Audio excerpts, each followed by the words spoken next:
Myanmar മനുഷ്യക്കടത്തിൽ ഒരാൾ അറസ്റ്റിൽ. മലപ്പുറം സ്വദേശി സഫ്നയാണ് അറസ്റ്റിലായത്. മ്യാൻമറിലേക്ക് യുവാക്കളെ എത്തിക്കുന്ന മുഖ്യ ഏജന്റാണ് സഫ്നയെന്ന് പോലീസ് പറഞ്ഞു. News Malayalam big impact.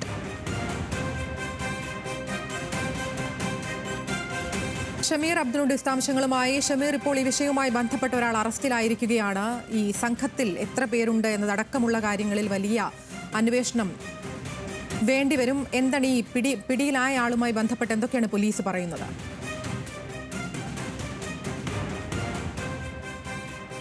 Athira news Malayalam ഈ വാർത്ത ചെയ്തതിനു ശേഷമുള്ള ആദ്യ അറസ്റ്റാണ് മലപ്പുറത്ത് നടന്നിരിക്കുന്നത്. സഫനയാണ് അറസ്റ്റിലായിരിക്കുന്നത്. സഫനയെ അല്പസമയത്തിനകം തന്നെ കൊല്ലം ഓച്ചിറ പോലീസ് സ്റ്റേഷനിലേക്ക് എത്തിക്കും.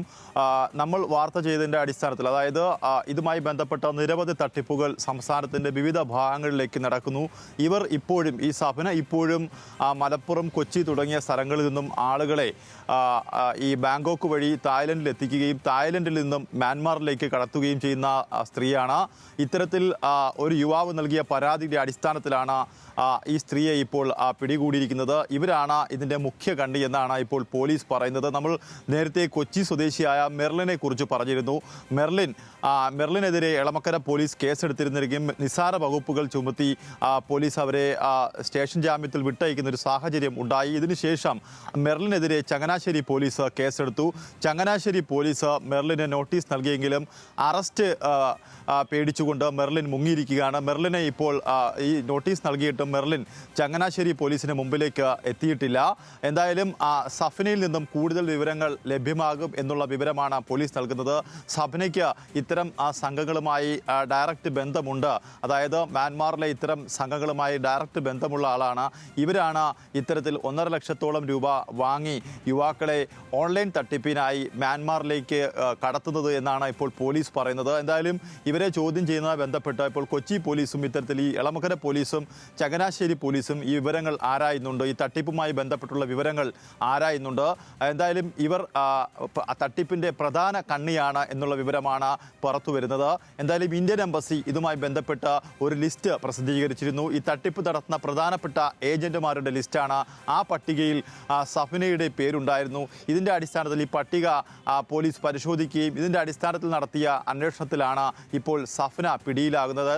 വലിയ ശാരീരിക ഉപദ്രവം ഏൽക്കേണ്ടി വന്ന ഒരു യുവാവ്, അതായത് ക്രൂരമായ പീഡനങ്ങൾ ഈ മ്യാൻമാറിൽ ഏൽക്കേണ്ടി വന്ന ഒരു യുവാവ്, ആ യുവാവ് തൻ്റെ വെളിപ്പെടുത്തലുകൾ പോലീസിനെ അറിയിച്ചിരുന്നു. സഫനയുടെ കൂടുതൽ വിവരങ്ങൾ അറിയിച്ചിരുന്നു. അതുപോലെ എംബസിയും ഇത്തരത്തിൽ പോലീസിനെ സഹായിച്ചു. ഇതിൻ്റെ അടിസ്ഥാനത്തിലാണ് ഇപ്പോൾ ഈ കേസിൽ ആദ്യ അറസ്റ്റ് ഉണ്ടാകുന്നത്. ആതിര, ഷമീർ പറഞ്ഞതുപോലെ തന്നെ ഈ വിഷയവുമായി ബന്ധപ്പെട്ട് ന്യൂസ് മലയാളം ഇതിൻ്റെ പുറകെ തന്നെ ഉണ്ടായിരുന്നു. ഓരോ ഘട്ടത്തിലും ഇത് വലിയൊരു സംഘമാണോ ഇതിന് പിന്നിൽ എന്നതടക്കമുള്ള കാര്യങ്ങളിൽ വലിയ വ്യക്തത വരേണ്ടതുണ്ട്.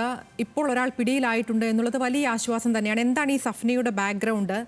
അതുമായി ബന്ധപ്പെട്ടൊക്കെ എന്താണ് പോലീസ് പറയുന്നത്? സഫന ഏതാണ്ട് 2 വർഷത്തോളമായി ഇത്തരത്തിൽ മ്യാൻമാറിലേക്കും ആൾക്കാരെ കടത്തുന്ന പ്രധാന ഏജന്റാണ്. മലപ്പുറം കേന്ദ്രീകരിച്ച് ഒരു ട്രാവൽ ഏജൻസി നടത്തുന്ന ഒരു സ്ത്രീയാണ് ഇവർ ഇത്തരത്തിൽ 1.5 ലക്ഷത്തോളം രൂപ ആളുകളിൽ നിന്ന് വാങ്ങി ഇത്തരത്തിൽ വലിയ ജോബ് ഓഫർ നൽകിക്കൊണ്ടാണ്, ബാങ്കോക്കിലാണ് ജോബ് ഓഫർ നൽകിക്കൊണ്ട് ആൾക്കാരെ കടത്തുന്നത്. സമാനമായി സംസ്ഥാനത്തിൻ്റെ വിവിധ ഭാഗങ്ങളിൽ നിന്നും ഇവർ ആളുകളെ, യുവാക്കളെ ഇത്തരത്തിൽ ബാങ്കോക്ക് വഴി മ്യാൻമാറിൽ എത്തിച്ചിട്ടുണ്ട് എന്നാണ് പോലീസിന് ലഭിക്കുന്ന വിവരം. ഇവരെ ചോദ്യം ചെയ്യുന്നതിലൂടെയായിരിക്കും കൂടുതൽ വിവരങ്ങൾ ലഭ്യമാകുന്ന.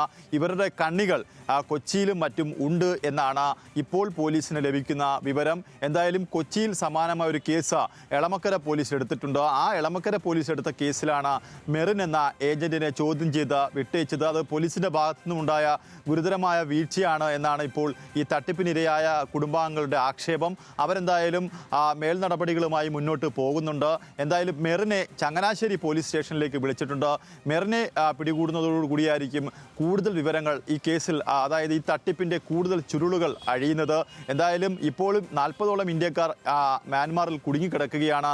എന്തായാലും അറസ്റ്റ് ഉണ്ടാകുന്നതോടുകൂടി, നടപടികൾ ഉണ്ടാകുന്നതോടുകൂടി ഇവരെ പുറത്തേക്ക് കൊണ്ടുവരാൻ കഴിയും. എന്തായാലും 25-ാം തീയതി തുടങ്ങുന്ന പാർലമെൻറ്റ് സെഷനിലും ഈ വിഷയം ഉന്നയിക്കാൻ MP മാർ തയ്യാറായിരിക്കുന്നു. എന്തായാലും ഈ വിഷയത്തിൽ കൊടിക്കുന്നിൽ സുരേഷും അതുപോലെ ഹൈബി ഈഡൻ MP തുടങ്ങിയവർ ഇടപെട്ടിട്ടുണ്ട്.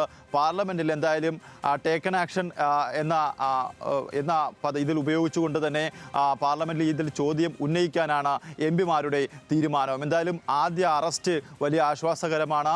ഇവരിൽ നിന്നും കൂടുതൽ വിവരങ്ങൾ ലഭ്യമാകുന്നതോടുകൂടി ഈ കണ്ണികളിലേക്ക് എത്താൻ കഴിയുമെന്നാണ് പോലീസിന്റെ ഒരു നിഗമനം. ആതിര. ശരി, എന്തായാലും മ്യാൻമർ മനുഷ്യക്കടത്തുമായി ബന്ധപ്പെട്ട ഒരാൾ അറസ്റ്റിലായിട്ടുണ്ട് എന്നുള്ളതാണ് ഈ മണിക്കൂറിലെ ഏറ്റവും പ്രധാനപ്പെട്ട വാർത്തയായി പുറത്തു വരുന്നത്. മലപ്പുറം സ്വദേശി സഫ്നയാണ് ഈ മനുഷ്യക്കടത്തുമായി ബന്ധപ്പെട്ട് ഈ ഘട്ടത്തിൽ അറസ്റ്റിലായിരിക്കുന്നത്. ഇതുമായി ബന്ധപ്പെട്ട് ഇത് വലിയൊരു സംഘമാണോ എന്നതടക്കമുള്ള കാര്യങ്ങളിൽ പോലീസ് വലിയ തോതിൽ അന്വേഷണം നടത്തിക്കൊണ്ടിരിക്കുകയാണ്. വിശദാംശങ്ങൾ നൽകുകയായിരുന്നു ഷമീർ അബ്ദുൾ.